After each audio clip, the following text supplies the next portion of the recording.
Sejam bem-vindos a este último dia de congresso. É com muito gosto que apresento o nosso conferencista Paulo Vitorino Fontes, que hoje nos traz a comunicação Açores entre dois mundos, autonomia regional e integração europeia no contexto transatlântico. O professor Paulo Vitorino Fontes é doutorado em Teoria Jurídico-Política e Relações Internacionais pela Universidade de Évora e mestre em Sociologia pela Universidade dos Açores. Atualmente é professor auxiliar de Ciência Política na Universidade dos Açores, onde dirige o doutoramento em Teoria Política, Relações Internacionais e Direitos Humanos. É investigador integrado em duas instituições de referência nacional, o Centro de Investigação em Ciência Política da Universidade do Minho e da Universidade de Évora e o Centro de Estudos Humanísticos da Universidade dos Açores. A nível internacional, colabora com o Núcleo de Estudos em Educação, Violência, Infância, Diversidade e Arte da UFG, o Núcleo de Estudos Violência, Democracia e Direitos Humanos da Unesp e o Núcleo de Estudos Frankfurtianos da UFJ. Para além do percurso académico, desempenhou funções relevantes na administração pública regional, nomeadamente como diretor regional da Solidariedade Social do 12º Governo Regional dos Açores e possui uma longa experiência na área social enquanto técnico superior coordenador na Associação Novo Dia. Autor de diversos artigos e ensaios publicados em revistas nacionais e internacionais, o professor Paulo Vitorino Fontes tem desenvolvido uma reflexão consistente sobre questões políticas, sociais e humanísticas, contribuindo de forma qualificada para o debate académico. Professor, é uma honra recebê-lo nesta mesa. A palavra é sua. Muito obrigado. Quero, em primeiro lugar, agradecer o convite, que muito me honra de estar aqui no Centro de Estudos do Atlântico, História do Atlântico, Alberto Vieira, na pessoa do Dr. Filipe Santos, seu diretor. Cumprimento todos os membros do Instituto. Também quero parabenizar vocês, elogiar o excelente congresso, pelo menos até aqui. Espero que continue, que eu possa também continuar essa senda, mas pelo menos até aqui acho que já está a ganho a participação, não é? E acho que não é só um elogio de retórica, porque nos 50 anos da nossa autonomia, fazer um congresso desta natureza e desta envergadura e desta profundidade, eu penso que é significativo. E nós também deveríamos fazer o mesmo lá na região autónoma dos Açores, que ainda não o fizemos, e vamos ver o que é possível. Por isso, mais uma vez, parabéns e também eu acho que é muito positivo haver um fruto, que será uma publicação, que vai sair daqui. A minha palestra vai ser lida, espero que consiga ser bem perceptível e respeitar o tempo. Existindo há milhares de anos, não se estranha haver conhecimento das ilhas dos Açores anterior à descoberta portuguesa no dialbar da modernidade. Mas foi o povoamento português, a partir de 1432, que trouxe o arquipélago para a história, retirando proveito das ilhas, tanto de forma direta como indireta, através da cedência de facilidades e até parcelas das ilhas a terceiros, ingleses, norte-americanos, franceses, a troco de prestígio internacional, apoio político e diplomático, equipamentos e dinheiro. Durante 5 séculos de história, estas ilhas foram tratadas segundo a razão instrumental e relegadas para uma condição de heteronomia, na medida em que o valor de cada uma decorria não dela em si própria, mas da utilidade que assumia para o governo português. Foi assim desde, e citando Matos, Menezes e Leite, Menezes e o professor Avelino, na História dos Açores, foi assim desde o apetrechamento das naus de 500, das rotas da Índia e das Américas com água fresca e víveres, fornecimento de carvão para os barcos a vapor que atravessavam o Atlântico, estações de apoio à luta anti-submarina, posto de abastecimento para o acesso dos norte-americanos à Europa, ao Norte da África e ao Médio Oriente, estações de amarras de cabos submarinos, estações de monitorização atmosférica e climática, controle de tráfego aéreo, são algumas das funções históricas desempenhadas pelos Açores ao serviço de Portugal, do nosso país. Foi na segunda parte do século XX, no quadro do movimento autonomista emergente, que começou a constituir-se entre açorianos e açorianas de diversas ilhas, propostas de confraternidade açoriana, que já foram aqui estudadas e apresentadas, entre açorianos e açorianas, e apelos a patamares mínimos de unidade entre os ilhéus. Novas ideias e influências chegavam da Europa e vários açorianos e açorianas contribuíram para esse longo caminho de emancipação política, que só após a Revolução de Abril de 1974 consegue inscrever-se no regime autonómico vigente.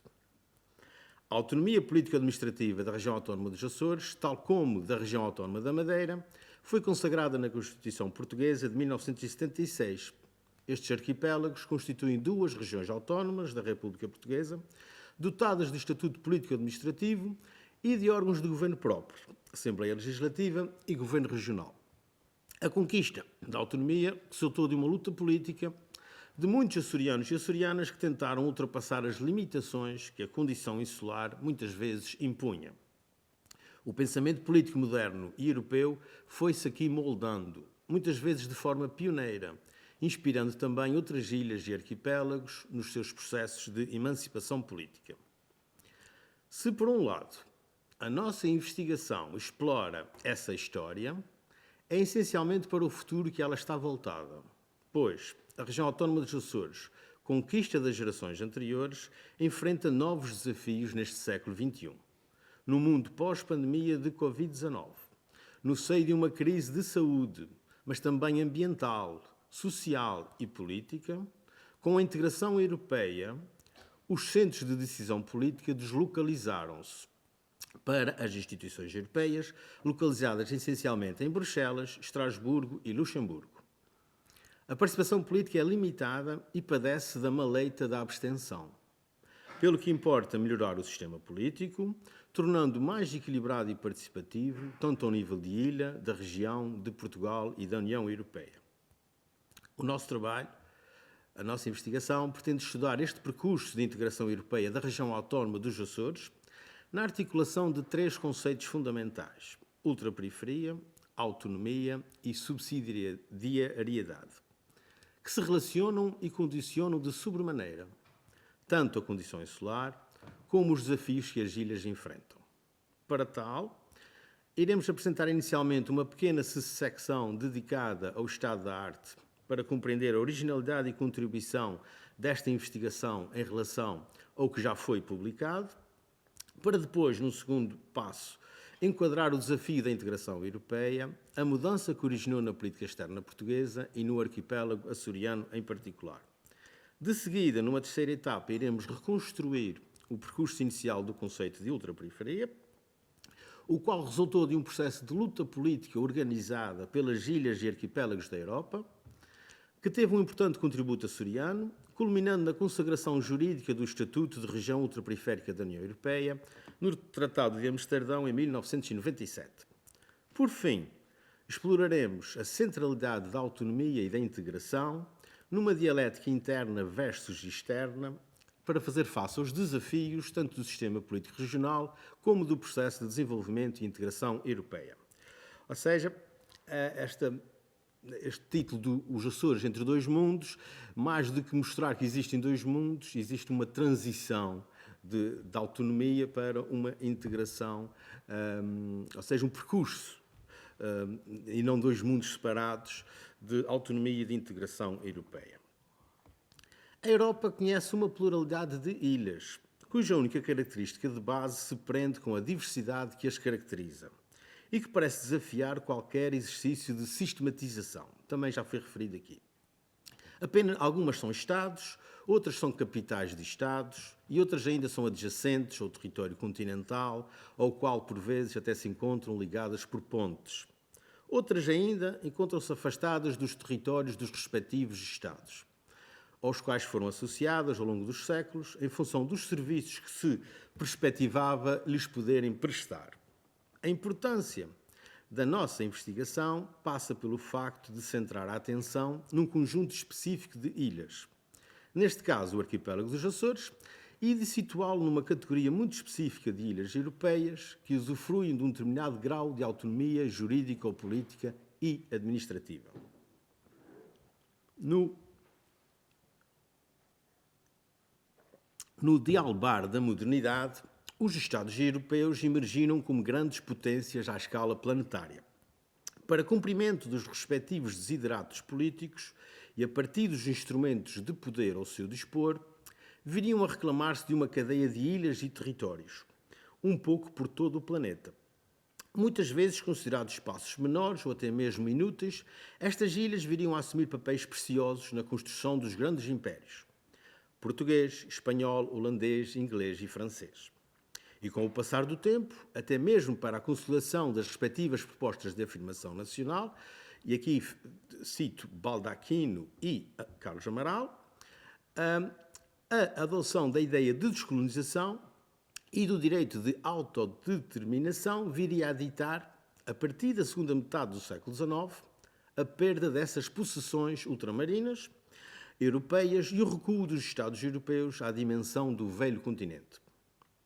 Neste processo, porém, perdendo os grandes territórios americanos, asiáticos e africanos que detiveram e que exploraram desde o início da modernidade, os Estados europeus conseguiram fixar e manter uma cadeia de ilhas que se espalham um pouco por todos os mares do planeta, se bem que muitas tenham optado pela independência, nos casos integrando territórios continentais adjacentes, noutros afirmando-se como Estados de pleno direito.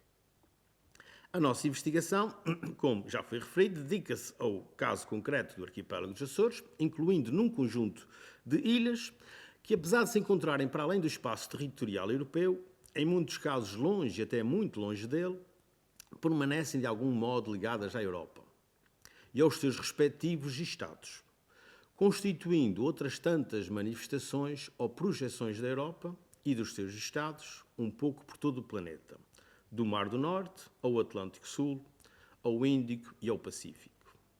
Relegadas ao longo de séculos para uma condição de heteronomia, valendo pela utilidade de que se revestiam para as respectivas metrópoles, estas ilhas viriam, na segunda metade do século XX e neste século XXI, a protagonizar um movimento de emancipação que se viria a traduzir num riquíssimo e interessantíssimo caleidoscópico de momentos e modelos de organização social e política, muitos dos quais do maior interesse para os respectivos Estados e para o próprio processo de construção europeia. Passando ao segundo ponto, à política externa e à integração europeia de Portugal, para depois contextualizar o processo do arquipélago dos Açores, ao explorarmos os movimentos de longa duração que foram definindo regularidades nas opções estratégicas da política externa portuguesa, podemos perceber três modelos de inserção, segundo Nuno Severiano Teixeira, de inserção internacional de Portugal. Três momentos históricos distintos. O primeiro modelo corresponde ao Portugal medieval e estende-se até o século XV. A política externa portuguesa desenvolve-se no quadro da Península Ibérica, entre 5 unidades políticas equilibradas no seu poder e dimensão. Eram eles, ou elas, os reinos de Castela, Leão, Navarra, Aragão e Portugal. O segundo modelo inicia a partir do século XV, dura 5 séculos e termina entre 1974 e 1986 com o processo de democratização e a integração europeia. Corresponde ao modelo clássico de inserção internacional de Portugal. O relativo equilíbrio entre as 5 unidades políticas da Península Ibérica tinha-se alterado, pois passou a existir apenas 2 unidades de desigual dimensão, Espanha e Portugal. E passo a citar Teixeira: a costa atlântica e a capacidade de sustentação de relações extrapeninsulares vão possibilitar a construção de um vector de compensação, o vector marítimo. Portugal afastou-se das questões europeias como opção estratégica quase 5 séculos, pois durante este período tentou afirmar-se como país atlântico e colonial, mantendo um equilíbrio triangular entre Lisboa, Madrid e Londres. Presente na posição portuguesa perante a Guerra Civil de Espanha e na neutralidade colaborante durante a Segunda Guerra Mundial, segundo Andrade e Teixeira. A partir de 74, e aqui temos o início do terceiro modelo, da terceira fase da política externa portuguesa. Com a democratização de Portugal, altera-se todo o quadro da política externa. A transição para a democracia e a consolidação democrática em ambos os países da Península Ibérica levaram, num curto espaço de tempo de 12 anos, 74 a 86, à extinção desse modelo histórico que durante 5 séculos perdurou em Portugal, e inicia-se assim esse novo modelo de política externa, com Portugal a assumir-se plenamente como um país europeu e atlântico.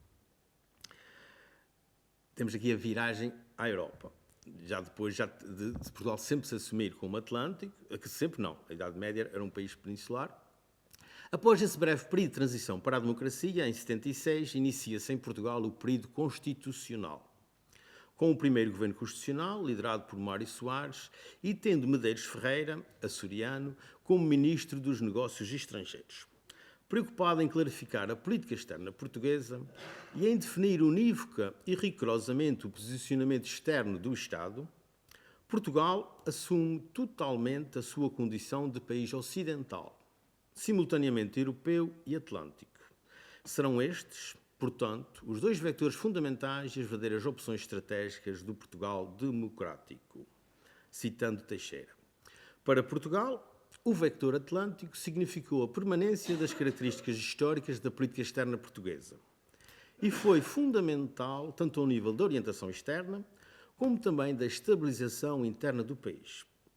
O fortalecimento das relações bilaterais com os Estados Unidos e o maior empenhamento nos compromissos militares com a NATO constituíram a sua tradução mais visível. Por sua vez, a viragem europeia é a grande novidade da política externa do regime democrático. Ultrapassadas as resistências anti-europeias, primeiro da opção africana do regime autoritário, depois da tentação terceiro-mundista do período revolucionário, Portugal assume claramente, a partir de 1976, a opção europeia. Agora, já não numa perspectiva estritamente económica e pragmática, como no período do Estado Novo, mas com uma opção estratégica e projeto político. A imperiosa necessidade de Portugal se dotar de novo de uma política externa ativa que seja muito mais do que a diplomacia era, para Medeiros Ferreira, uma preocupação central, pois ele, Medeiros Ferreira, considerava que o maior perigo que espreitava a República Portuguesa era mesmo a sua alienação de vontade na política internacional. Alienação de vontade na política internacional. E passo a citar Medeiros Ferreira. No exato momento em que os mecanismos próprios do sistema financeiro mundial e do funcionamento atual da União Europeia não garantem o crescimento do bem-estar da população portuguesa. Fim de citação. Aconselhava que o governo português executasse um plano de iniciativas internacionais que englobasse medidas europeias próprias e interesses estratégicos gerais, que não tivesse medo de tomar a dianteira, tanto ao nível da reforma do sistema das Nações Unidas, como ao nível da construção europeia. José Medeiros Ferreira toma posse como Ministro dos Negócios Estrangeiros a 23 de julho de 1976. Inicia funções num momento determinante da história recente de Portugal, em que, como ele próprio recordará mais tarde, se opera, e passo a citar, o trânsito entre as instituições revolucionárias e o Estado democrático, competindo-lhe inaugurar a nova etapa da política externa do período constitucional. Move-o o objetivo de ligar Portugal à Europa, económica e estrategicamente, eixo que informará o novo paradigma das relações de Portugal com o mundo. Em 1976, Portugal entra para o Conselho da Europa. Em 77, pede formalmente a adesão à Comunidade Europeia. E em 1985, assina o Tratado de Adesão. A partir de 1 de janeiro de 86, Portugal torna-se membro de pleno direito da Comunidade Europeia. Foi no Mosteiro dos Jerónimos, num quadro solene e majestático, que Mário Soares, Rui Machete, Jaime Gama, outro açoriano, e Hernani Rodrigues Lopes assinaram o tratado que tornou Portugal no 11º membro das comunidades. Para trás, ficaram 8 anos de negociações difíceis. O futuro continua a ser construído e a história dirá dos benefícios e dos custos da adesão do nosso país à Europa comunitária. Permanece atual a vocação e o desafio de Portugal, bem expresso no discurso do nosso primeiro-ministro da altura, Mário Soares, na cerimónia de assinatura do tratado que tornou Portugal membro da CEE. E passo a citar um excerto do discurso de Mário Soares. A vocação para o diálogo Norte-Sul que a Comunidade Europeia já possuía fica, agora, grandemente reforçada com a entrada de Portugal e de Espanha, países com uma história tecida no contato com povos e civilizações de outros continentes, que tanto contribuíram para a difusão dos valores europeus no mundo e cujos idiomas são hoje falados por cerca de 400 milhões de seres humanos.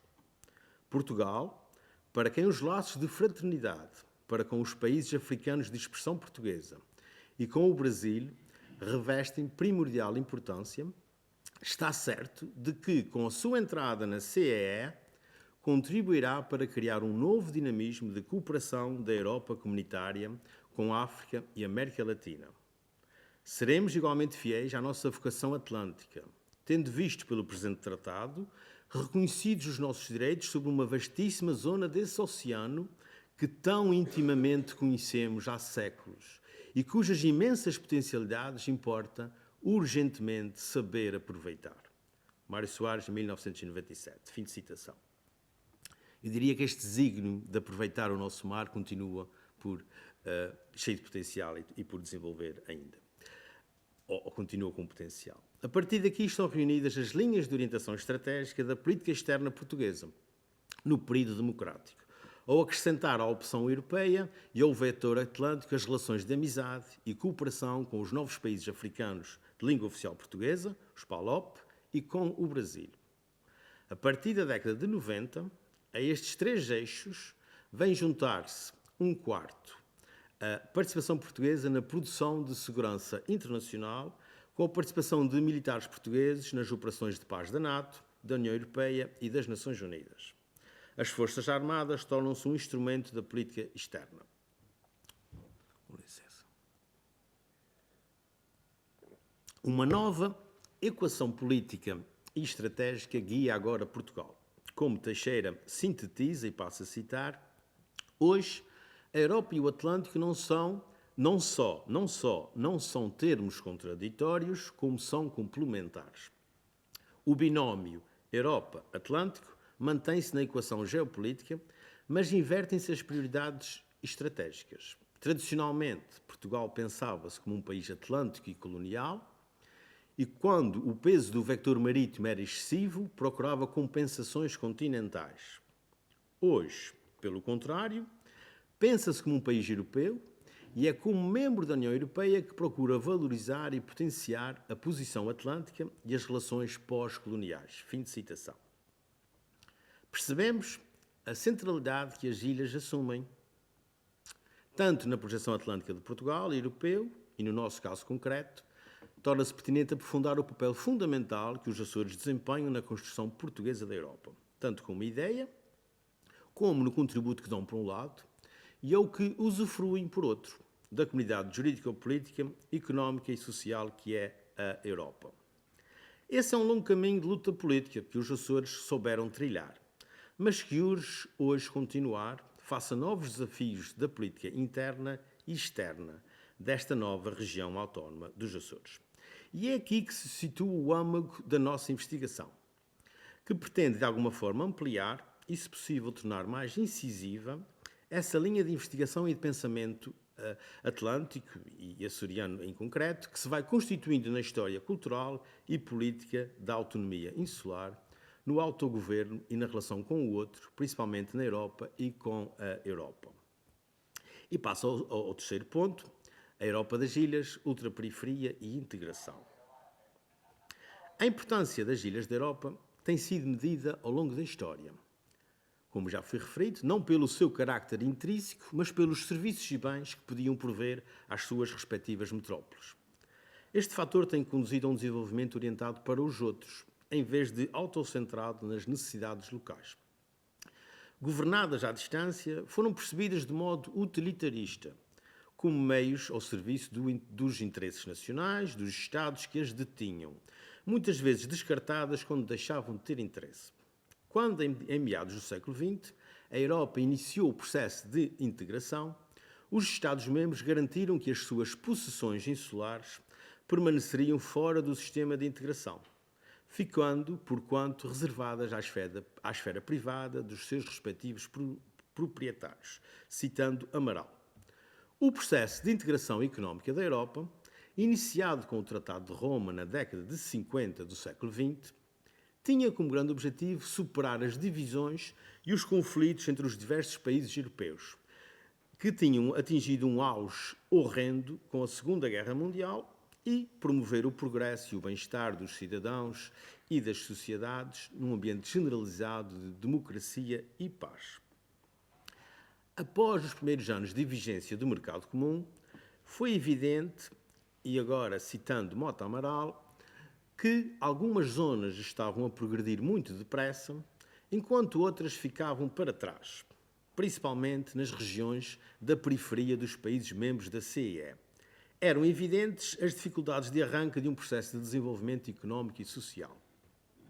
Daí a necessidade e iniciativa de responsáveis da Bretanha francesa de convocarem uma conferência dos líderes destas regiões, a qual teve lugar em Saint-Malo em 1973.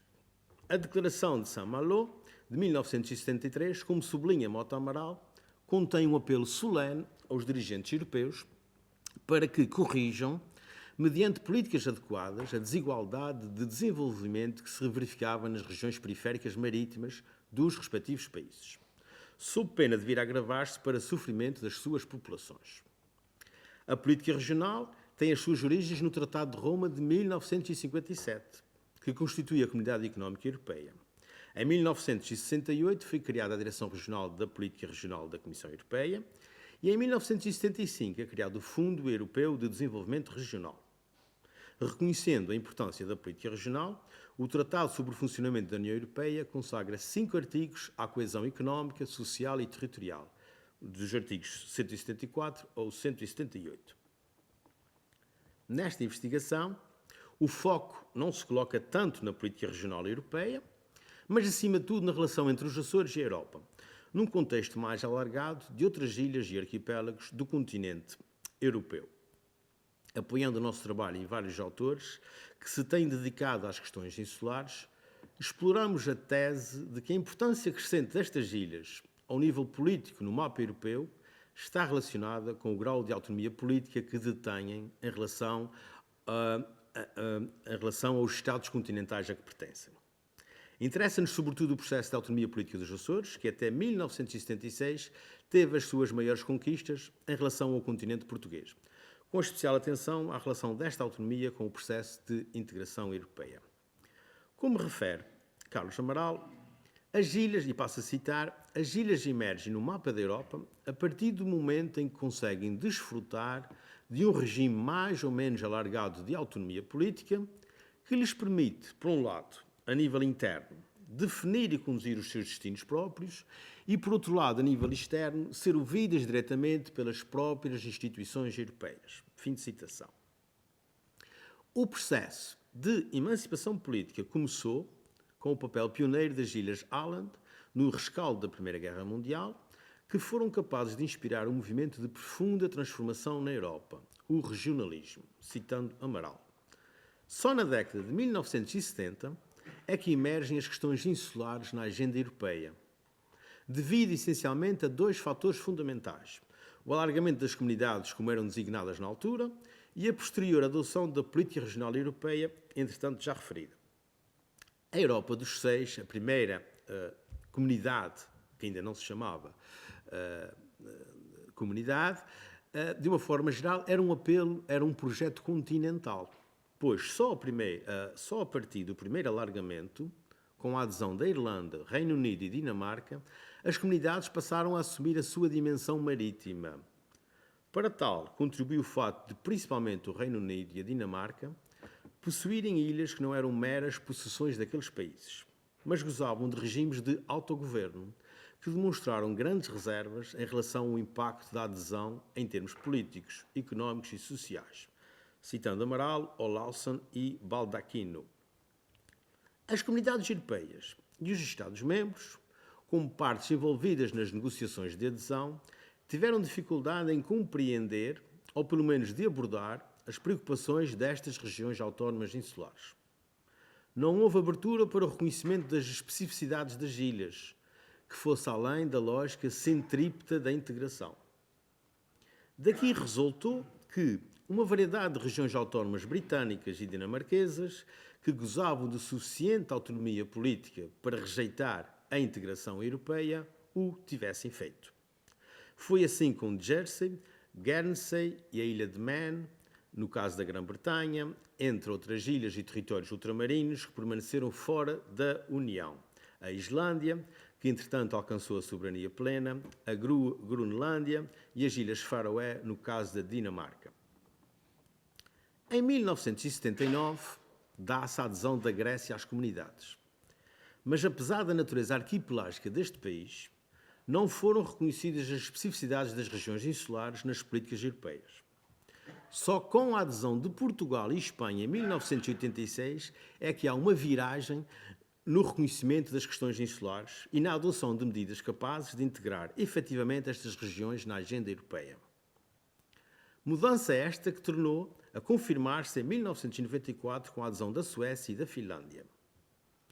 De forma a evitar a repetição do que havia acontecido no primeiro alargamento, a Comissão Europeia, empenhada na adesão plena de Portugal, logo no início das negociações, quis incluir representantes das duas regiões autónomas, dos Açores e da Madeira, atendendo aos fortes regimes de autonomia política destes dois arquipélagos, citando Amaral. Para esse objetivo, os governos regionais dos Açores e da Madeira mantiveram, durante o período das negociações de adesão, um membro ou grupo responsável pela integração económica, pela integração europeia, que acompanhou, em representação das respectivas regiões, o processo negocial com a Comissão Europeia. E aqui cito Isabel Valente entre nós. Percebe-se o que estava aqui em causa, pois os países ibéricos, principalmente com as suas ilhas, conferiam às comunidades uma grande dimensão insular e oceânica. Por sua vez, também Portugal e Espanha souberam trazer esta dimensão insular para a agenda europeia, desde o início das negociações do respectivo Tratado de Adesão. Este trabalho foi facilitado também por segundo Carlos Amaral, este trabalho foi facilitado por três características que estas regiões insulares tinham. Estou a falar das regiões portuguesas e espanholas, Canárias, Açores e Madeira. Três características que as uniam, digamos assim. Em primeiro lugar, eram territórios plenamente europeus, mesmo que situados fora do continente europeu, pois Portugal e Espanha já se tinham despojado das suas colónias não europeias. Em segundo lugar, os arquipélagos portugueses e espanhóis usufruíam de regimes de autonomia política no contexto dos seus respectivos Estados. Cada um desses arquipélagos, apesar de algumas variações, constituía uma região autónoma, dotada de instituições políticas próprias, um Parlamento, com capacidade para adotar legislação com a igual dignidade adotada pelos órgãos centrais do Estado, um governo com poder para implementar leis, regulamentos administrativos adequados e possuíam também recursos financeiros necessários para o desenvolvimento da atividade legislativa e governamental, o que poderia possibilitar estes arquipélagos, se assim o entendessem, optar por não aderir às comunidades europeias, tal como o tinham feito anteriormente os seus congêneres britânicos e dinamarqueses. Em terceiro lugar, a terceira característica que os unia, estes arquipélagos encontravam-se numa condição de subdesenvolvimento económico evidente, devido à falta de importância e de investimento a que estavam votados nos seus Estados, assim como às suas fragilidades resultantes da condição insular e arquipelágica, onde se inclui a sua pequena dimensão, a dispersão oceânica, a grande distância do continente europeu, a ausência de recursos naturais, os altos custos de produção e distribuição de energia, assim como de transportes e comunicações, tanto com o exterior como no interior dos próprios arquipélagos, e a falta de infraestruturas básicas em vários domínios, como a saúde e a educação, pelo que necessitavam de ajuda especial para se aproximarem dos níveis de desenvolvimento atingidos no continente, de forma a se tornarem parceiros plenos e iguais no processo de integração. A Comissão Europeia não quis cometer os erros do primeiro alargamento e mostrou-se empenhada em adotar medidas necessárias para incluir os arquipélagos portugueses e espanhóis na Europa, juntamente com os seus Estados. Acima de tudo, devido à sua importância geoestratégica internacional, que detém desde o início da modernidade. Desta forma, os representantes do Estado português, defendendo também os interesses mais específicos dos arquipélagos dos Açores e da Madeira, conseguiram negociar e introduzir no Tratado de Adesão uma série de derrogações e a adoção de várias políticas e medidas, algumas transitórias, como as políticas agrícolas e da pesca, outras permanentes, sobretudo ao nível da política fiscal, com menores taxas de IVA e IRS, bem como tarifas especiais para alguns produtos locais. Apesar destas regiões terem acompanhado as negociações, apenas podiam pressionar por via interna ou por via externa a decisão que pertencia ao governo português.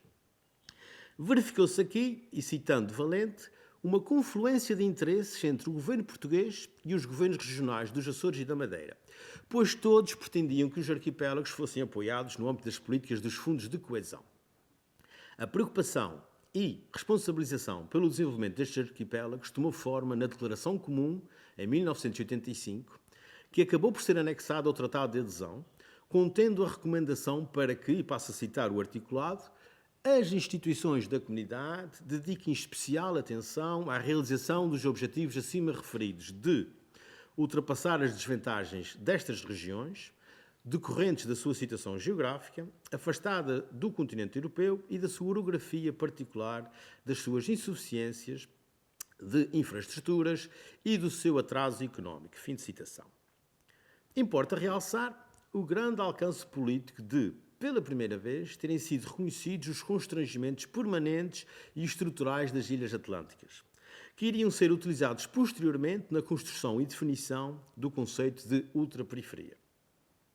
Temos aqui um primeiro reconhecimento da nossa especificidade, constrangedora neste caso.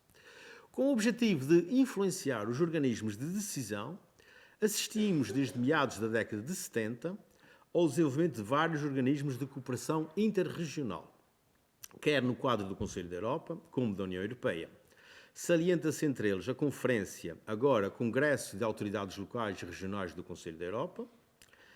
Estes organismos constituíram desde a primeira hora verdadeiros lobbies regionais, onde os seus membros puderam reunir-se, partilhar as suas realidades e desafios e, acima de tudo, adotar declarações e propostas conjuntas que foram apresentadas às suas respectivas instituições nacionais e suas homólogas europeias.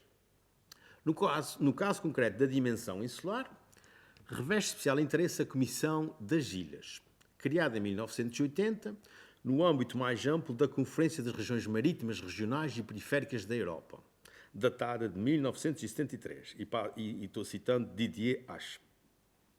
A região autónoma dos Açores, criada em 1976, com a Constituição do 25 de Abril, adere à CRPM, a Conferência das Regiões Marítimas, Regionais e Periféricas da Europa, logo em 1979, na Assembleia Geral realizada em novembro, em Santiago de Compostela. Entre as regiões associadas, verificaram-se várias de natureza insular, que confluíram na proposta da criação de uma Comissão das Ilhas. A Comissão das Ilhas teve como primeira tarefa preparar a primeira Conferência das Ilhas Europeias, que estava a ser organizada no seguimento de iniciativa açoriana, lançada a partir de 1978 pela Conferência dos Poderes Locais e Regionais do Conselho da Europa. A sua primeira reunião de trabalho ocorreu em Nuoro, na Sardenha, na primavera de 1980. Por sua vez, a primeira Conferência das Ilhas Europeias realizou-se em Tenerife, nas Canárias, em 1981. Os resultados do diálogo interinsular foram julgados de tanto interesse que logo em 1984 teve lugar a segunda conferência, desta vez em Ponta Delgada, nos Açores. Uma terceira conferência haveria a organizar-se em Mariehamn, nas Ilhas Island, na Finlândia, em julho de 1991, para avaliar os primeiros 10 anos do seu desencadeamento. João Bosco Mota Amaral, então presidente do Governo Regional dos Açores, teve a honra de ser, como promotor da iniciativa, o relator-geral das 3 conferências mencionadas. E como o próprio Mota Amaral, em 2019, mais tarde, reflete e refere, e passo a citar: a doutrina elaborada nas conferências das ilhas europeias vincula a aspiração do desenvolvimento dos povos insulares como sendo uma questão de direitos humanos a respeitar. Por outro lado, enfatizou-se que o desenvolvimento insular não é possível sem uma verdadeira autonomia política, que garanta poder de decisão e meios financeiros aos órgãos de governo próprio regional. Ou seja, a experiência da autonomia açoriana foi apresentada como fonte de inspiração para o justo processo de emancipação e afirmação dos outros povos insulares europeus. Fim de citação. A CRPM, fortemente imbuída dos valores europeus, é uma associação de regiões e tem por finalidade promover a colaboração entre elas e defender os seus interesses perante outras entidades europeias. Com o objetivo de organizar mais eficazmente o diálogo interregional europeu, a CRPM foi uma das instituições que mais diligenciou para a criação da Assembleia das Regiões da Europa. Também pressionou eficazmente para o reconhecimento da necessidade de uma presença institucional das regiões no seio da União Europeia, o que iria ser assegurado com a criação do Comitê das Regiões no Tratado de Maastricht em 1992. Onde é introduzida pela primeira vez o conceito de região como uma entidade dotada de poder político e reconhece-lhe mecanismos de participação no processo de tomada de decisão, citando Valente. Nos dias de hoje, a CRPM mantém a sua individualidade e o seu prestígio é reconhecido. É um parceiro competente e eficaz na construção europeia. Durante vários anos, na década de 80 e 90 do século passado, foi seu presidente, o presidente do Governo Regional da Região Autónoma da Madeira, Alberto João Jardim. Recentemente foi presidente Vasco Cordeiro, na altura presidente do Governo Regional dos Açores, mantendo após 2021 lugar executivo na direção. No seio da CRPM existe uma Comissão das Ilhas, que continua em frutuosa atividade, realizando reuniões regulares na qual aborda as questões que sucessivamente ganham atualidade para as regiões insulares que dela fazem parte. No âmbito desta Comissão das Ilhas, foi sendo gerado o conceito de ultraperiferia, formulado pela primeira vez durante a Assembleia Geral realizada em setembro de 1987 na Ilha da Reunião, no Índico. Daí, tal conceito foi expresso no comunicado final do Conselho de Chefes do Estado e do Governo das Comunidades Europeias em 1988, por sugestão do então Primeiro-Ministro de Portugal, citando Mota Amaral. A região autónoma dos Açores, sob a liderança do seu primeiro presidente, João Bosco Mota Amaral, foi de facto uma das principais promotoras deste movimento de reunião e cooperação insular, conseguindo vários resultados desta cooperação, tanto a nível interno, na sua relação com o Governo Nacional, como a nível europeu. Mota Amaral, com grande interesse na cooperação interinsular, lançou um apelo à União das Ilhas, promovendo uma série de conferências organizadas sob os auspícios do Conselho da Europa, que foram fundamentais para o aparecimento em definitivo das ilhas na agenda europeia. Patrick Guillaume, em 2000, no seu texto La dimension ultrapériphérique de la Union Européenne, atribui a Mota Amaral a ideia de ter cunhado o conceito de ultraperiferia. E aqui gostaria de dar uma nota de rodapé. O próprio Dr. Mota Amaral, em palestras e em escritos seus, que eu tenha conhecimento, ele nunca referiu que ele próprio criou o conceito. Mas temos aqui uma testemunha francesa a dizer que foi ele que o criou. Ou seja, o Dr. Mota Amaral mostra alguma humildade nesta questão, mas eu penso que é importante precisar isto e citar até um estrangeiro que Dr. Mota Amaral, segundo consta, estavam a caracterizar na reunião estas ilhas e os franceses falaram de ilhas de Outre-mer, territórios de Outre-mer. O Dr. Mota Amaral falou que esse termo não era muito simpático para nós portugueses, porque tínhamos acabado a descolonização do ultramar, e propôs o ultraperiférique, né? Propôs um termo de ultraperiferia. O que é certo é que este termo saltou depois no ano depois para o comunicado do Primeiro-Ministro e depois é um termo que hoje tem um estatuto jurídico ou político e digamos que foi de grande importância.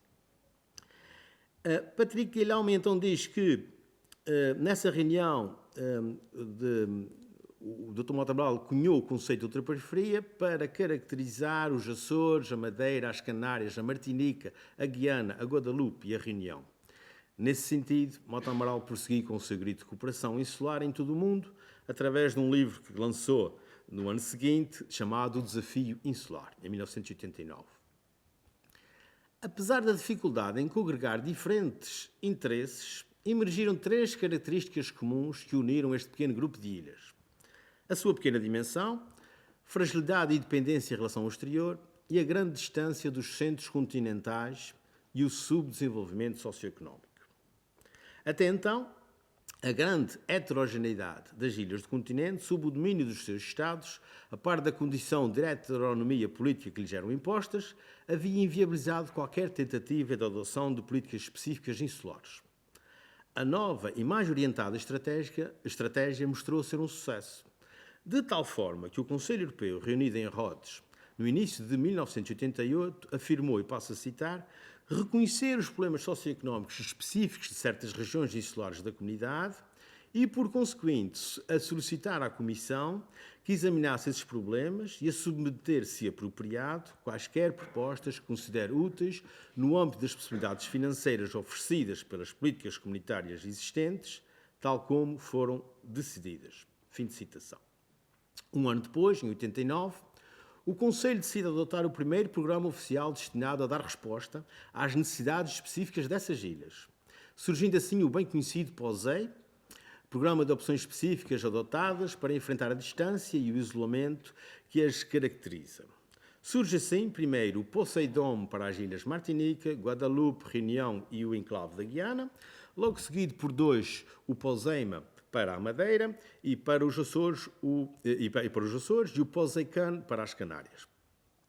Este programa tem sido estes programas sucessivamente renovados e permanece até hoje como um dos mecanismos mais interessantes conhecidos para abordar a insularidade através de um modelo de integração regional. A integração destas ilhas, de 3 Estados-membros diferentes, permitiu-lhes apresentarem-se às instituições europeias como uma unidade, iniciando caminho a uma maior participação direta, regional e insular nos assuntos europeus e na tomada de decisões. A partir de 1994, por ocasião de uma reunião da Comissão das Ilhas da CRPM, em Pointe-à-Pitre, não sei se estou a soletrar bem, na Guadalupe, os presidentes dos governos das regiões ultraperiféricas decidem passar a reunir-se com regularidade para tratar de assuntos do interesse comum das suas ilhas. Nasce assim a Conferência dos Presidentes das Regiões Ultraperiféricas, que se mantém também viva e em grande e regular atividade, cada vez mais reconhecida como um parceiro fiável e credenciado das entidades europeias.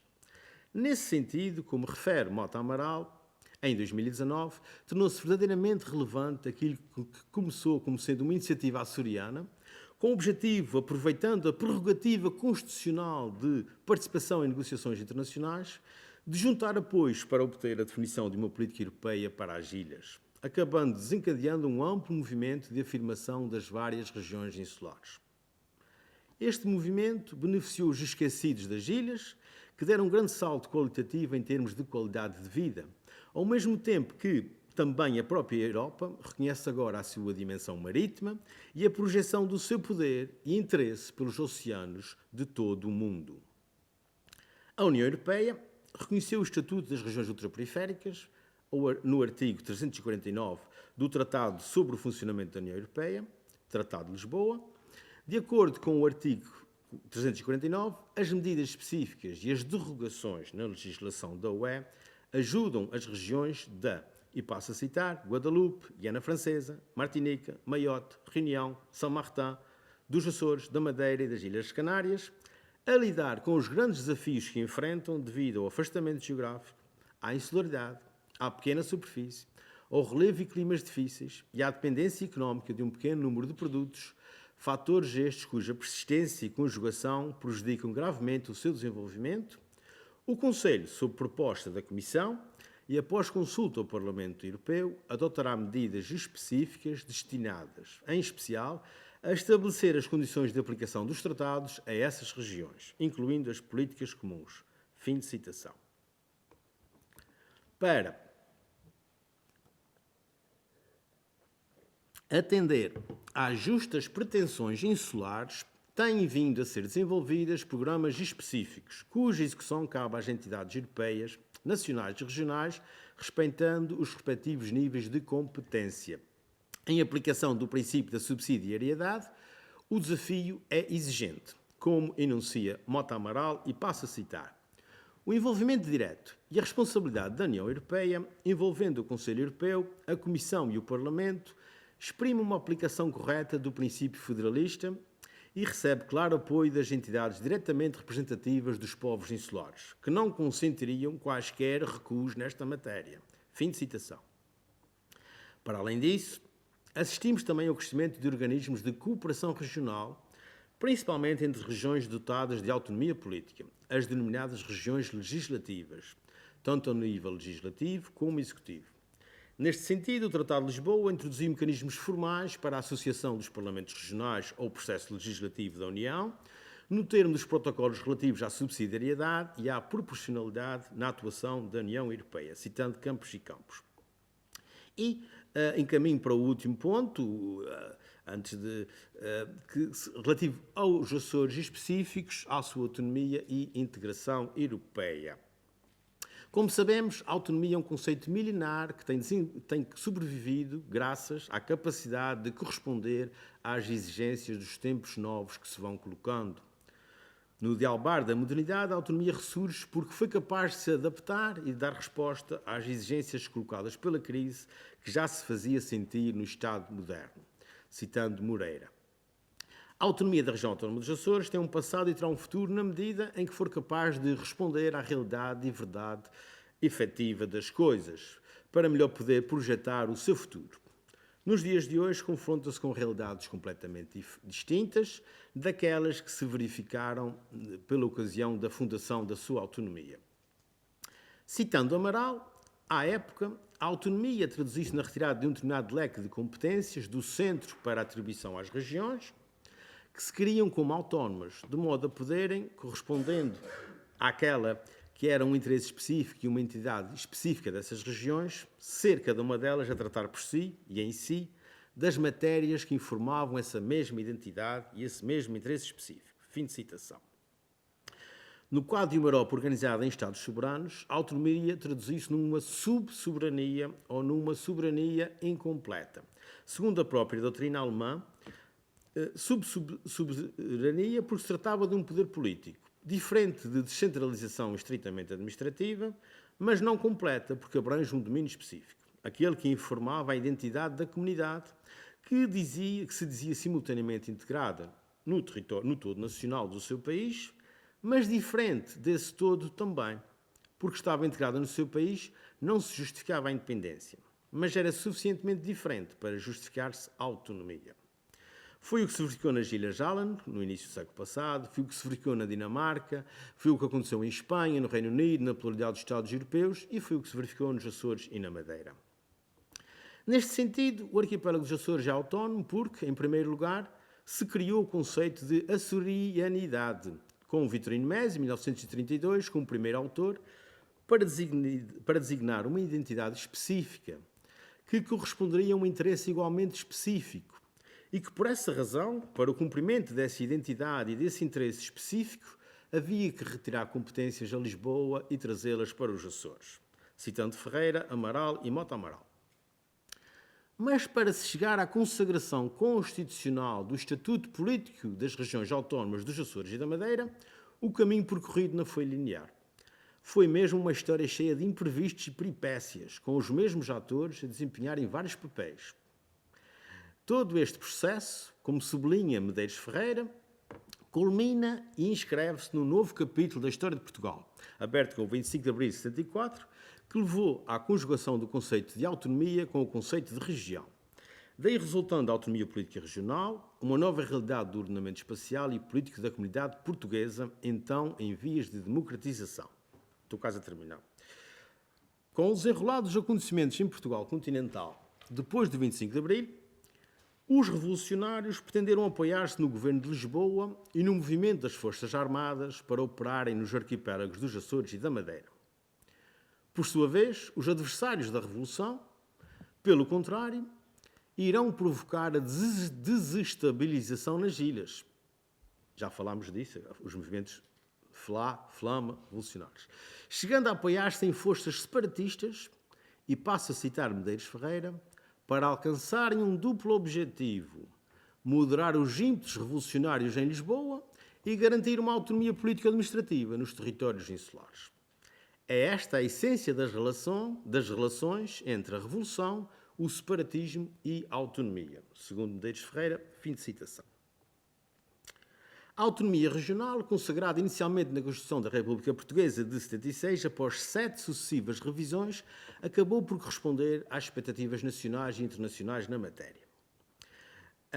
Com essas alterações, inclusive como consequência da adesão de Portugal à Comunidade Europeia, em 1987, a última alteração destas alterações, surge no seu artigo 229 sobre os poderes das regiões autónomas, inclui na sua alínea I o poder de, passo a citar, participação nas negociações de tratados e acordos internacionais que diretamente lhes digam respeito, bem como nos benefícios deles decorrentes. Fim de citação. Esta conquista da autonomia açoriana, para além de ser consagrada na Constituição da República Portuguesa, também está inscrita no Estatuto Político-Administrativo da Região Autónoma dos Açores, aprovado na sua versão original, resultando da Lei 3980, de 5 de agosto, referia-se à participação do país na filiação em organizações e acordos económicos internacionais, diretamente relacionados com a região, bem como a adesão de Portugal à Comunidade Europeia, com o objetivo de interesse para os Açores, tendo em vista a colaboração com o Governo Central de Portugal. Este estatuto foi alterado 3 vezes, através das leis 987, de 26 de março, 61/98, de 26 de agosto, que consagra no Estatuto o direito dos Açores a participar no processo de construção europeia e a integrar as delegações portuguesas na União, que surge após uma 4ª revisão constitucional operada pela Lei nº 1 de 97, no artigo 227, e Lei nº 2 de 2009, que também reforça a relação internacional dos Açores, dedicando o seu título 6º, artigo 121 até 124, aos Açores, segundo Miranda, Medeiros, Canutilho e Moreira. Toda esta evolução jurídico-política reforçou a autonomia da região autónoma dos Açores, permitindo assim participar nas relações internacionais que lhe digam respeito, sem estar sujeita às maiorias conjunturais que se estabelecessem no Parlamento Nacional. Estou quase a terminar.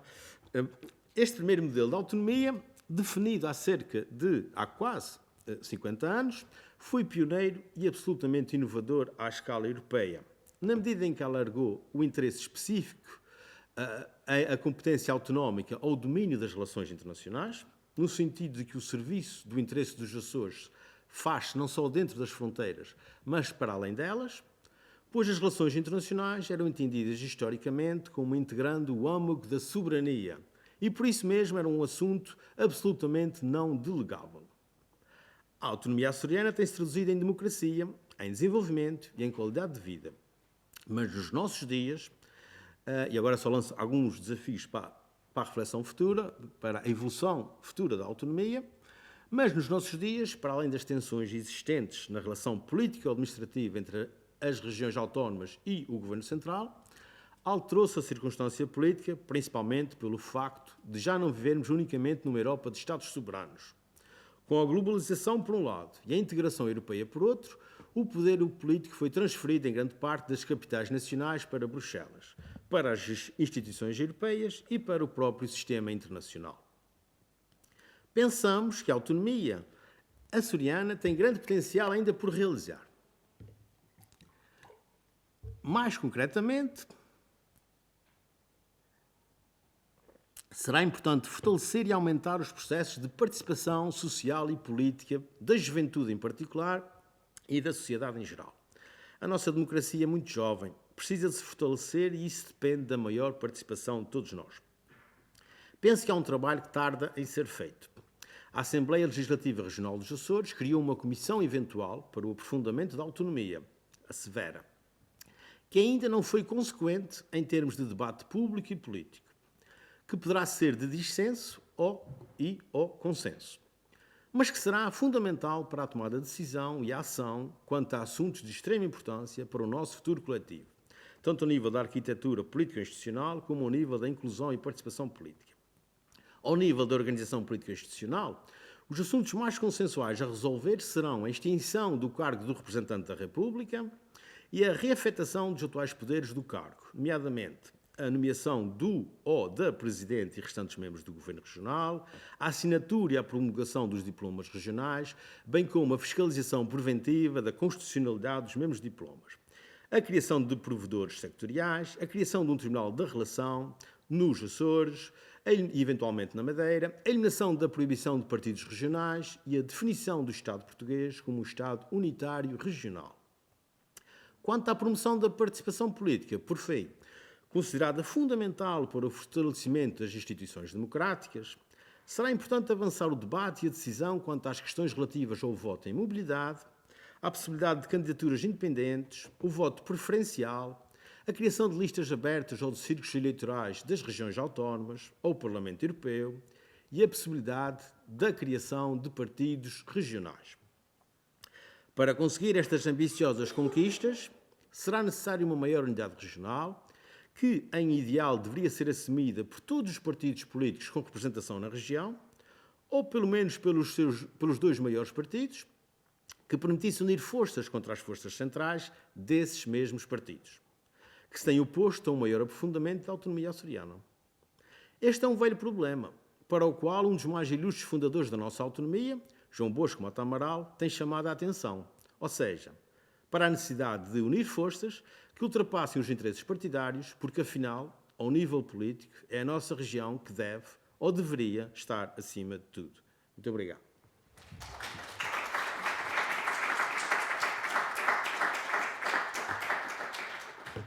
Muito obrigada, Sr. Professor. Abrimos agora espaço para que possam colocar as vossas questões. Faça favor. Doutora Isabel. Muito bom dia. Eu não vou colocar questões, só duas apreciações. Gostei muito, Paulo, da conferência. Eu queria só reconfirmar a humildade do professor Mota Amaral relativamente ao seu apadrinhamento da verbalização da ultraperiferia. Eu que tenho, nos últimos anos, ido várias vezes às Canárias, conheci o professor Francisco Aznar Valerro, que teve precisamente na reunião em que esse conceito foi formalizado, e ele confirmou que, de facto, o autor moral tinha sido o professor Mota Amaral, e foi muito bem recebida essa adjetivação sobre as questões das ilhas, da Macaronésia, com essa expressão. Uma segunda nota de lamento: eu fiz parte da Comissão para a Reestruturação, da Comissão Eventual para a Reflexão sobre a Autonomia, e, de facto, de forma provocadora, direi que não sei se há uma vontade efetiva de pensar e de reestruturar realmente a componente da autonomia administrativa dos Açores. Subscrevendo aquilo que o professor Avelino Menezes disse ontem, ainda há muitos campos onde as decisões políticas que estão consagradas no Estatuto podem ser concretizadas, e penso que aqui ainda há uma falha entre o possível e o desejável. A Comissão, infelizmente, até hoje, e já tem muitos anos em que foi constituída, ainda não fez uma reflexão séria sobre as possibilidades do alargamento, do ajustamento, da restrição sobre o Estatuto Político-Administrativo, e isso, de facto, é um tempo que se está a perder, de forma que os novos desafios é um tempo que se está a perder. Não era uma questão, era só apenas duas observações. Muito obrigada. Obrigado. Obrigado por essas confirmações.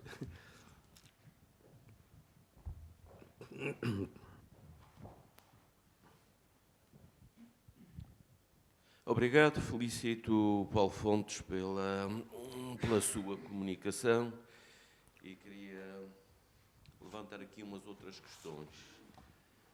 Questões suscitadas pela comunicação, mas que talvez tenham passado também à margem da própria comunicação.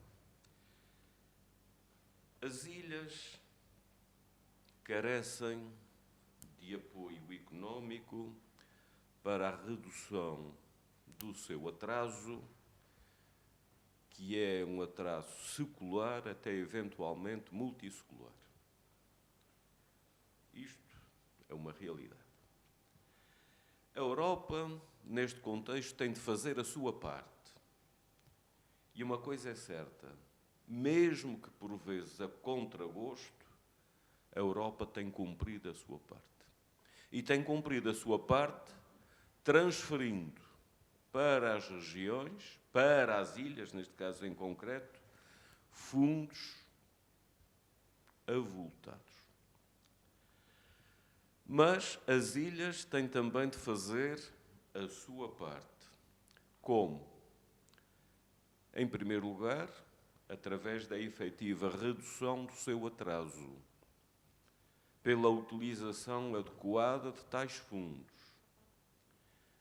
e pela evidência de ritmos de desenvolvimento superiores aos continentais, porque, caso contrário, em vez de redução do atraso, vamos ter aumento do atraso.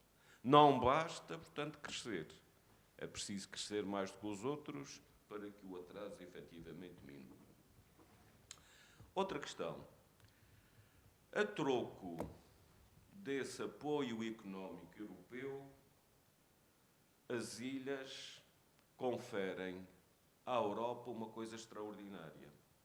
As ilhas conferem à Europa projeção oceânica, o mesmo a dizer libertação política bem necessária, e isto por uma razão que eu já citei aqui no outro dia, dada a relevância do nosso mar. Por isso, de uma certa forma, nós podemos muito bem ser exigentes na Europa, nós podemos ser exigentes com a Europa. O problema no meio disto tudo é que eu sou um indivíduo extremamente pessimista. E a Europa um dia pode fartar-se. A Europa um dia pode cansar-se de nós se nós continuarmos indefinidamente na cauda da Europa. E até parece que gostamos de estar na cauda da Europa. É uma forma, portanto, de continuar a receber fundos. Portanto, a Europa pode um dia fartar-se de nós se nós continuarmos na cauda da Europa, se nós continuarmos a evidenciar os piores índices. E no caso dos Açores, é o pior índice de pobreza, é o pior índice de insucesso escolar. Eu estou muito à vontade para dizer isto, porque fui secretário regional de Educação e Cultura durante 6 anos e meio, portanto, eu estou também metido neste imbróglio. Portanto, a Europa pode fartar-se se os índices continuarem a ser os piores, na pobreza, no insucesso escolar, até estranhamente na mortalidade. Mas nós não somos dos arquipélagos da Macaronésia, ou pelo menos do conjunto Canárias, Madeira e Açores, nós não somos aqueles que temos ainda o ambiente mais puro. Somos sim.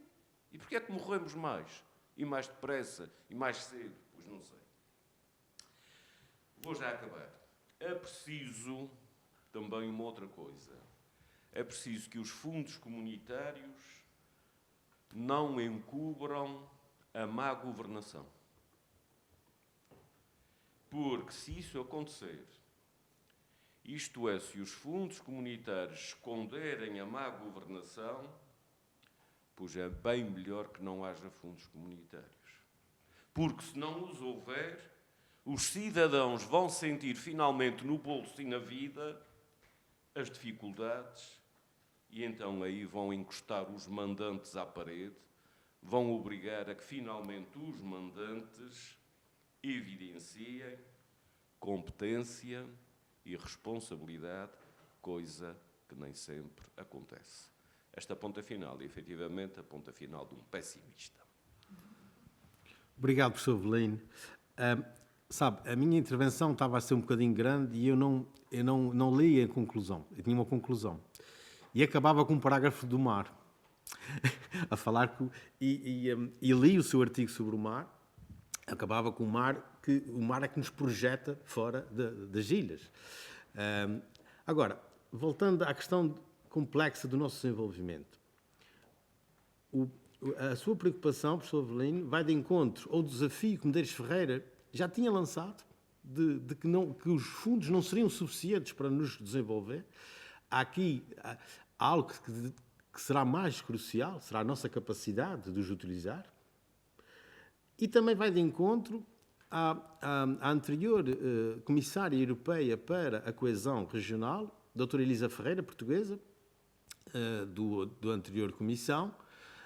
Lembro-me, e tenho essa referência, não está aqui neste trabalho, mas tem noutros, em que ela, na visita que fez aos Açores, na última visita, como comissária europeia, numa entrevista que deu ao Oceano Oriental e na palestra que proferi, ela frisa muito esta questão de que o objetivo para Portugal e para as regiões seria deixarmos de ser contribuintes, deixarmos de ser recebedores líquidos e passarmos a ser contribuintes da União Europeia. E isso seria uma inversão total do nosso modelo de desenvolvimento. Isso acabava com o seu pessimismo, professor Avelino. Embora não está nada fácil de vislumbrar esse percurso.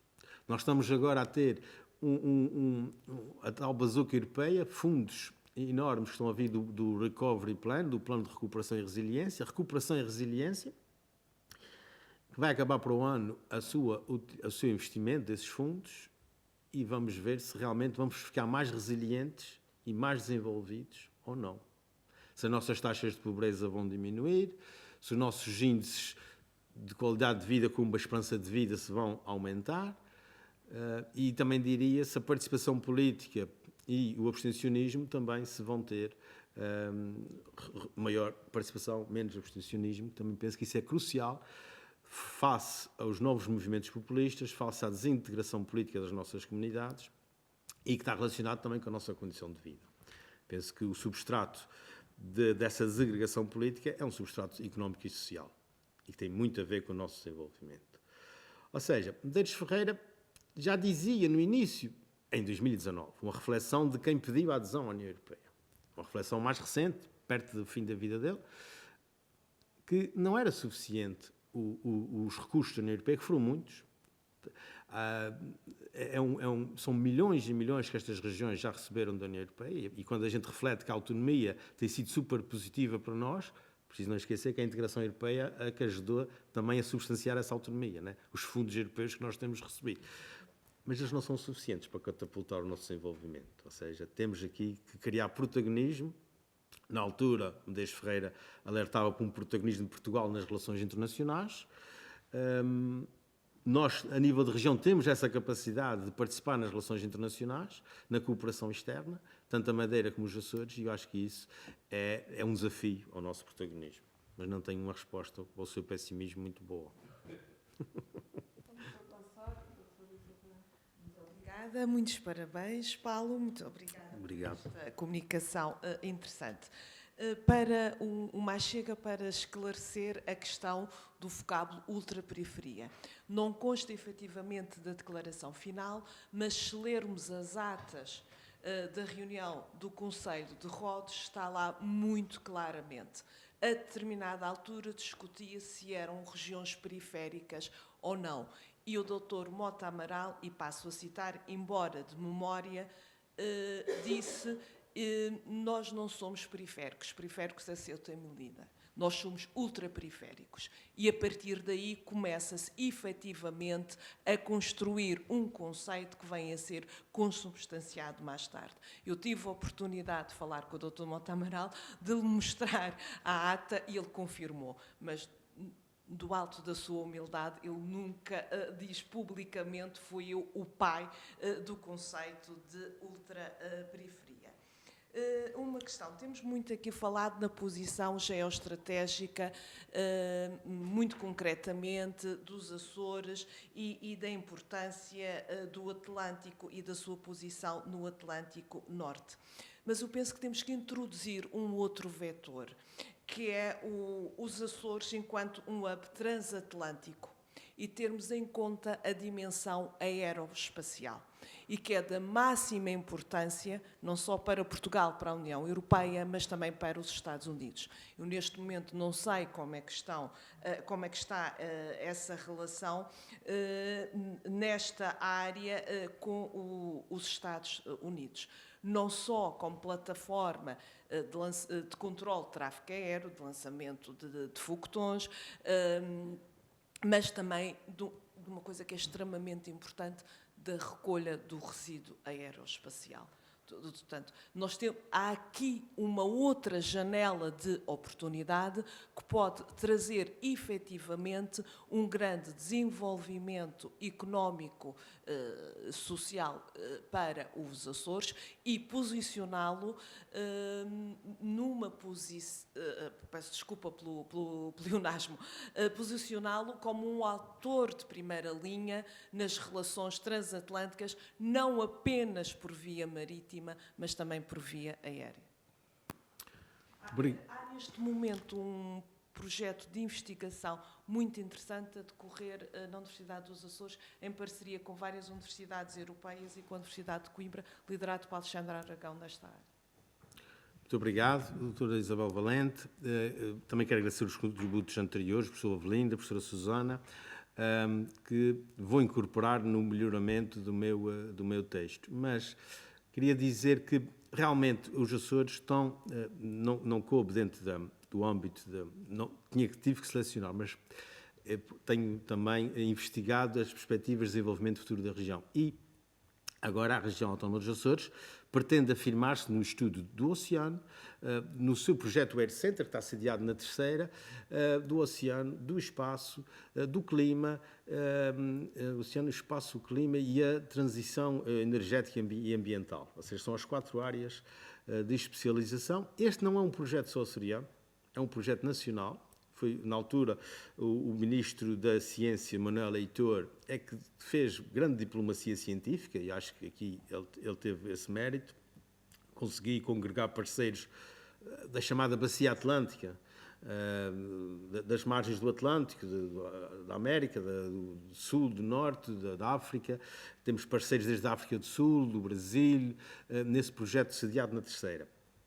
Realmente, vamos ver os desenvolvimentos, agora os parceiros americanos podem estar mais desagregados, norte-americanos, mas tem sido uma aposta do Governo Nacional, conjugada com o Governo Regional e porquê sediada na Terceira? Também porque foi na altura do esvaziamento, algum esvaziamento da base das lajes, estratégico, em que os Estados Unidos reduziram massivamente a sua presença a nível de funcionários e de militares na base das lajes, e então há uma contra-estratégia portuguesa de dinamizar o espaço atlântico e a projeção de Portugal no espaço atlântico.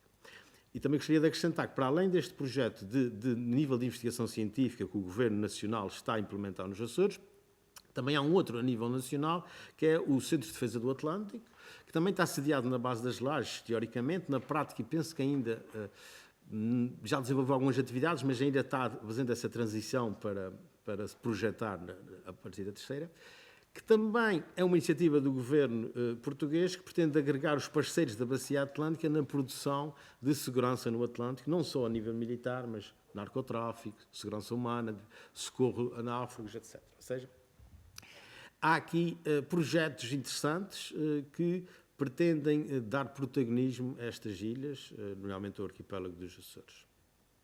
Muito obrigado. Muito obrigado. Estas intervenções sobre a ultraperiferia, têm sido extraordinariamente interessantes para mim, só estou a aprender, porque evidentemente é um foco de análise muito diferente daquele que eu estou habituado. Portanto, a minha percepção dessa mesma realidade é diferente, ou tenta ser diferente. Eu pergunto-me se todas as questões, sobretudo, vou dizer agora de uma forma provocatória, os pessimismos e os poucos otimismos que estamos aqui a ouvir, eu creio que o único otimismo que estamos aqui a ouvir é o facto de, em 1976, ter sido institucionalizada a autonomia, ou as autonomias, na matéria nos Açores. Não é? Porque o resto, de facto, tende tudo para um certo pessimismo. O professor Avelino terá toda a razão, não é? Se isto, no fundo, não é um reflexo da situação geral de Portugal na Europa.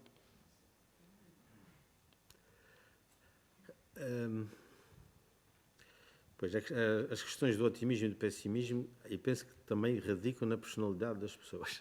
Não só do desenvolvimento em geral, mas também tem questões de personalidade. Ou seja, é difícil de fazer esta discussão.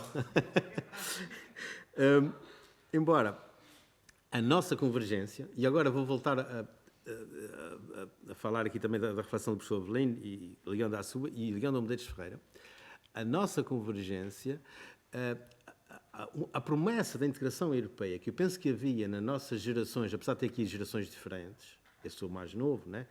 Mas também assisti ao processo de integração europeia, pelo menos a fase final. E eu penso que há uma promessa que não estava escrita, mas que todos nós partilhamos, que era a promessa de nós atingirmos um patamar de desenvolvimento e de nível de vida semelhante aos europeus do centro. Que foi essa que... Diga?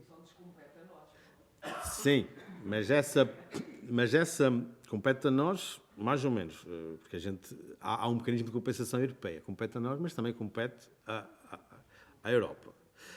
Portanto, é que há uma conta, há uma fórmula para definir os financiamentos europeus, quem é que contribui e quem é que recebe, e é com base em situação de desenvolvimento dos países. Ou seja, esse objetivo, essa quase utopia não foi atingida. E aí continuamos mal, ou não estamos muito bem nesse aspecto. Eu penso que este também é um problema português, claro que sim, não é só das regiões. As regiões conseguiram, com o seu protagonismo autonómico e com a sua dádiva de autonomia, como dizia o professor Avelino, aproveitar e desenvolver-se bastante, mas continuam relativamente subdesenvolvidas em relação a outros níveis. Por isso continuamos com o mesmo problema. Tem mais intervenções? Eu há pouco tive necessidade de ir à casa de banho, portanto não ouvi o comentário que o orador teria feito, ou fez com certeza, à visão pessimista que aqui foi abordada por o professor Avelino, creio que é o nome do senhor, que foi secretário regional num dos governos açorianos. E a minha questão é, portanto, o orador está a falar, ou esteve a falar sobre a realidade açoriana, mas convenhamos que a realidade da Madeira é muito parecida, portanto, do ponto de vista, digamos assim, do atraso, esse atraso não é um atraso comparativamente com as demais regiões europeias e com os países em que nos integramos, não é muito diferente ou é muito semelhante. O problema aqui, para mim, é uma coisa é nós termos a consciência desse atraso e assumirmos a necessidade de superar esse atraso. Outra coisa, e isto aqui passa-se muito na Madeira, os próprios governantes, quando são confrontados com realidades da pobreza, por exemplo, costumam reagir muito contestando as estatísticas. E, portanto, como é que é possível superar esse atraso quando nem sequer se admite a existência desse mesmo atraso? E, portanto, para mim, quer dizer, enquanto tivermos governantes com estas visões que, em vez de reconhecerem a realidade e procurarem superá-la, questionam os números, questionam as estatísticas, penso que não vamos a lado nenhum. E, portanto, quer dizer, a questão não é uma questão de pessimismo, para mim é uma questão de realismo. E, infelizmente, há muita gente nesta terra, refiro-me em particular à Madeira, que é a realidade que eu conheço porque vivo cá e tenho acompanhado ao longo dos anos, antes do 25 de Abril, etc., etc. E a mim o que me indigna é a palavra que eu acho mais adequada para reagir a esse tipo de comentários que são feitos, é como é que se pode superar essa realidade de atraso em tantas áreas com governantes que, em vez de assumirem a necessidade de superar essa realidade, questionam os números. Muito obrigado. Muito obrigado pelo seu comentário. Concordo consigo no geral e penso que para um processo de mudança tem que haver reconhecimento da realidade anterior. Vou-lhe contar, só para dar um bocadinho de polémica, vou falar da região autónoma dos Açores, não vou falar da região autónoma da Madeira, que eu não conheço bem o contexto. Na região autónoma dos Açores, a região autónoma dos Açores e da Madeira têm sido consideradas as regiões mais pobres do país. Uma vez uma, outra vez outra, nos índices da pobreza. Podem não reconhecer essas estatísticas, mas são as estatísticas que nós temos. E essa estatística do índice de pobreza é muito objetiva, porque é a média dos rendimentos das pessoas, 60% abaixo da média é considerado como estando em risco de pobreza. Nos Açores, só para dar um exemplo, nos Açores, como se perde tempo, na minha opinião, e nisso partilho consigo, como se perde tempo muitas vezes na estratégia política e nas mudanças entre governos. O governo anterior, de que o professor Avelino fez parte e que também tive uma ligeira colaboração, o governo anterior nos Açores, liderado pelo Vasco Cordeiro, tentou mudar essa realidade e criou uma estratégia de luta contra a pobreza na altura. A estratégia, não sei precisar, talvez esteve em vigor 3 ou 4 anos. Era uma estratégia concertada de várias secretarias regionais, a educação, a saúde, a solidariedade, a habitação, que estava dentro da solidariedade. Pretendia dar um foco de desenvolvimento integrado. Pois, olha, o governo mudou, na região autónoma dos Açores em fim de 2019, e até hoje não temos... A estratégia foi posta na gaveta e o novo governo dos Açores também passou não digo a não reconhecer o problema da pobreza, já encomendou um novo estudo para refazer a estratégia e a estratégia ainda não está implementada. E nós estamos a perder tempo aqui. Ou seja, já havia alguns resultados que estavam-se a conseguir, porque eu trabalhei nessa estratégia nos Açores. A estratégia com certeza precisava ser reformulada e melhorada, mas não precisava ser posta na gaveta, porque era uma estratégia a longo prazo, para 10 anos, para mudanças estruturais que só se conseguem medir. Se a gente cria condições para as crianças, cria consultas e acesso às crianças, só se consegue medir esse sucesso dali a 15, 20 anos, provavelmente. Ou seja, nem sequer em 10 anos. Por isso, realmente, é difícil.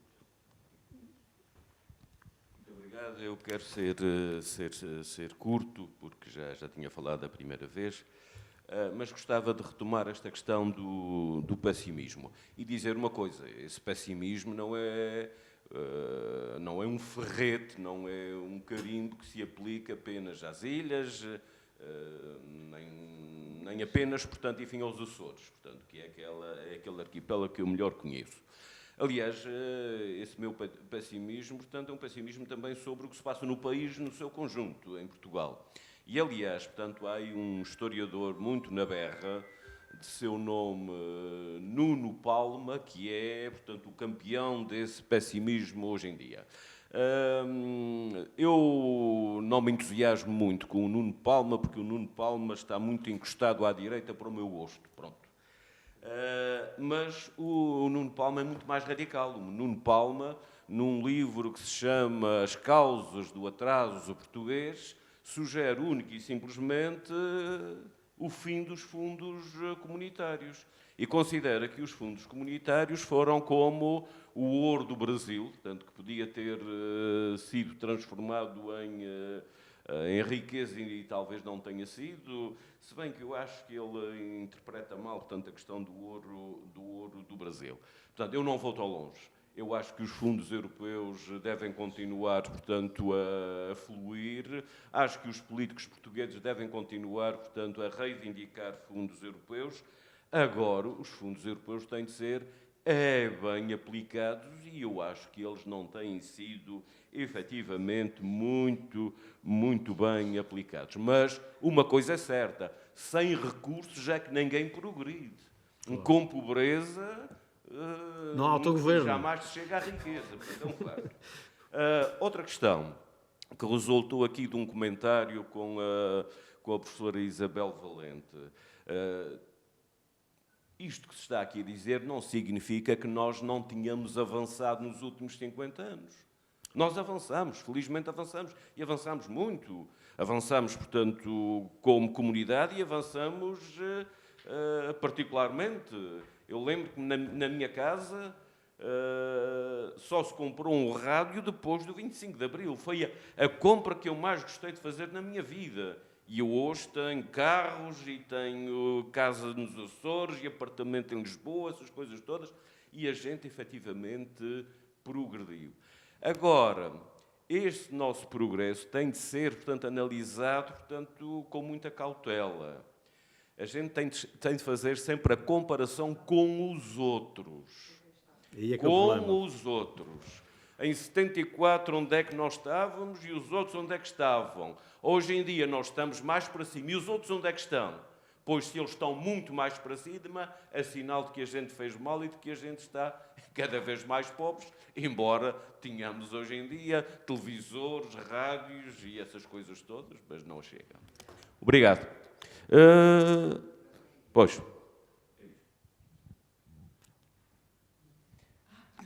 Tinha pedido, mas o professor Avelino acabou por dar essa nota de otimismo. Eu estou inteiramente de acordo, nós temos de nos comparar sempre com o melhor e não com o menos bom. Mas eu, não sendo nem pessimista nem otimista, e sou uma acreditadora, nada, acredito no projeto europeu, no desenvolvimento. Eu acho que também aqui está muito em causa, nos dias que correm, aquilo que eu chamo um certo mercantilismo do caos e uma diferença muito grande entre realidade e percepção. Vou dar um exemplo que vale o que vale, é um exemplo pessoal. Relativamente ao Sistema Nacional de Saúde, com todas as dificuldades que está a enfrentar, com o seu desmantelamento que nós estamos a assistir, continua a ser um dos melhores, se não o melhor da Europa. E isto, basta nós que falávamos ontem, relacionando com o professor, que falava com a questão dos Erasmus e da dificuldade. Eu fiz Erasmus, quer a nível da licenciatura, quer a nível do mestrado. E fiz em países supostamente desenvolvidos da União Europeia.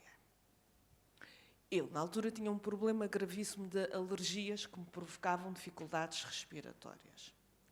Eu lembro, em Munique, terem-me dito: Isabel, cuidado, por favor, não tenha nenhum ataque ao fim de semana, porque nós não temos como a transportar para um serviço de urgências porque estão encerrados. Fecham ao fim de semana. Eu fui membro do Team Europe da Comissão Europeia, enquanto o Team Europe existiu em Portugal, continua a ser agora diretamente em Bruxelas, mas havia uma delegação portuguesa, e numa das nossas muitas deslocações para reuniões a Bruxelas, e o Pedro Faria Castro, que também era membro, açoriano, que era membro do Team Europe e conhecido aqui dos colegas açorianos, também estava presente. A colega do Porto teve uma crise renal. Ao final do dia, nós andámos com ela num táxi, de urgência em urgência hospitalar, mas ninguém a atendia. Uns porque já estavam encerrados, os outros porque já tinham esgotado a cota e nós com o cartão europeu de saúde, atenção, já tinham esgotado a cota das urgências que atendiam diariamente. Finalmente, ao fim de não sei quantos, o motorista do táxi era muçulmano e só dizia: ela não pode morrer dentro do táxi, porque senão a minha vida fica estragada. E nós estávamos a ver que ficávamos com ela apeados no meio da rua, em braços, literalmente. Eu já ligava para a Embaixada Portuguesa, eu ligava para toda a gente. Finalmente conseguiram-nos uma clínica e tive que ligar para o meu médico em Coimbra para falar com o médico de lá para lhe fazerem o tratamento. Um tratamento que não fui um paliativo, fui do Pala para ela vir para Portugal. E aterra em Lisboa e tem uma ambulância à espera dela em plena pista. Eu acho que nós muitas vezes também não valorizamos aquilo que temos e não ajudamos, enquanto sociedade civil e enquanto academia, também a promover as políticas públicas e a implementá-las e a valorizar aquilo que temos. E eu, como sou uma acreditadora, como disse no início, acho que ainda há alguma esperança. E a Europa foi Portugal existe pela validação externa. A Europa foi o nosso novo Dalai-Mar, quer queiramos, quer não. E se esse acabar, nós teremos que, inevitavelmente, arranjar outro. Agora, ao fim de quase 50 anos de integração europeia, ou de 45, ou o que seja, eu lastimo que não sejamos já contribuintes líquidos do projeto europeu. Claro, e isso é que é. Mas a falha não está do lado da União Europeia, está do nosso lado. Era só isto que eu queria dizer e partilhar convosco. Professora Isabela, obrigada. E queria só dizer uma palavra para terminar. Queria só terminar com uma mensagem de otimismo, não desvalorizando os pessimismos, não é nada disso, citando um grande pensador europeu, Jürgen Habermas, um dos maiores intelectuais da Europa vivos. Ele tem uma frase que ele diz, mais ou menos assim: o ser humano não pode não aprender. Quer dizer, são duas negações, quer dizer que estamos sempre a aprender. Então, eu penso que também estamos aqui a contribuir para esse conhecimento e que isso pode ser potenciador de mudança positiva. E era essa a mensagem de otimismo. Obrigado.